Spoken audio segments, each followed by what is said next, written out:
Alright, we've attempted here to do a conversion of an elevator action PCB to Adventure Canoe using the ripped ROM set off the eGrit Mini. Remove the daughter board from the elevator action, and then obviously where that connects there, just put a Z80 in its place, and just swapped out the EPROMs on the CPU board and on the main board below. So that's it, nothing else to it. So let's fire it up, and there we go. Works like a dream. Got coin up, got sound,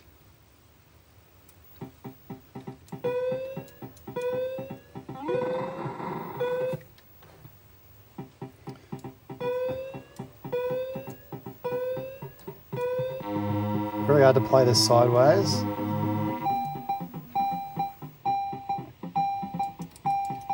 Then you've got to push the buttons. It all seems to work. Sounds are all working.